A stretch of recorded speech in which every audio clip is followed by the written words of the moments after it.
एक लड़की थी, उसे अपने घर के संस्कारों की वजह से लड्डू गोपाल की भक्ति मिली। उस लड़की की बड़ी आस्था थी लड्डू गोपाल में। वह लड़की हमेशा वृंदावन जाती थी और लड्डू गोपाल के दर्शन करके आती थी। धीरे धीरे वह बड़ी होती रही, पर उसने वृंदावन जाना नहीं छोड़ा।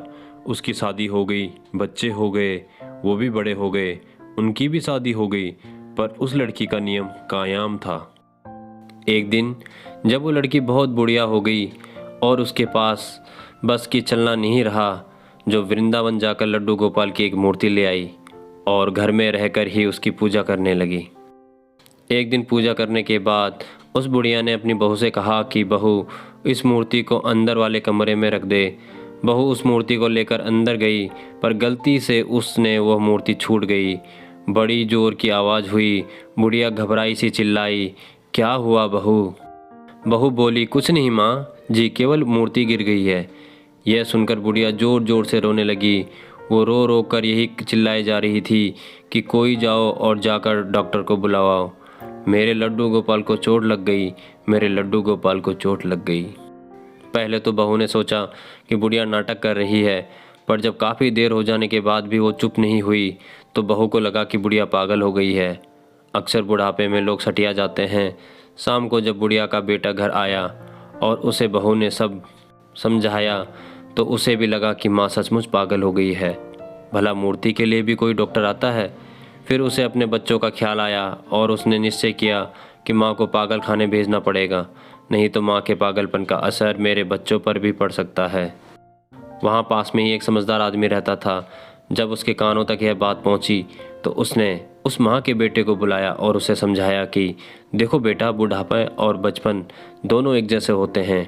जो आदतें बचपन में होती है वही बुढ़ापे में। एक काम कर जा और एक डॉक्टर को बुला ला।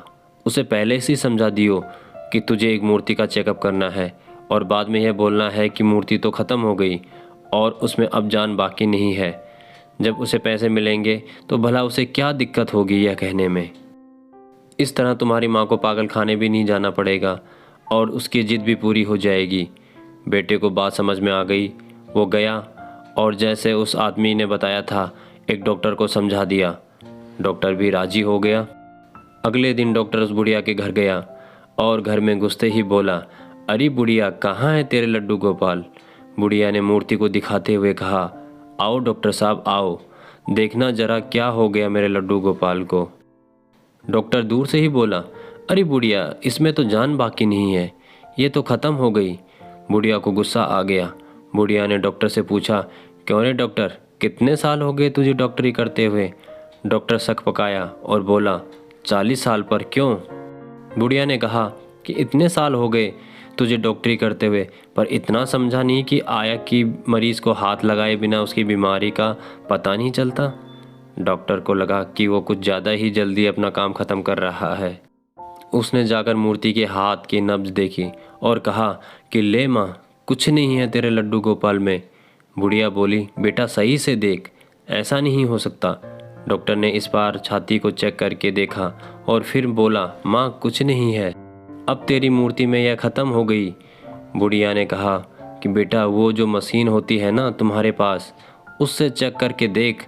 डॉक्टर समझ गया कि बुढ़िया एस्थोस्कोपे की बात कर रही है। अब उसको पैसे मिले थे तो उसे क्या दिक्कत थी, वो भी लगाकर चेक करने में। जवाब तो उसे पता ही था। उस डॉक्टर ने अपना एस्थोस्कोपे निकाला और उसको उस मूर्ति के छाती पर रखा। मूर्ति में से जोर जोर के धक धक की आवाज़ आई। डॉक्टर घबरा गया। उसने बार बार चेक करा और हर बार धक धक की आवाज़ आई।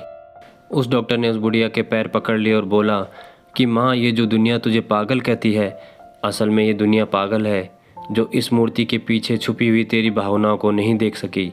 इस मूर्ति में जान नहीं थी, ये तो तेरी श्रद्धा थी कि इस मूर्ति में भी जान आ गई। दोस्तों, वीडियो अच्छी लगी हो तो वीडियो को लाइक और चैनल को सब्सक्राइब करके बेल आइकन को प्रेस करना मत भूलिएगा। जय जय श्री राधे।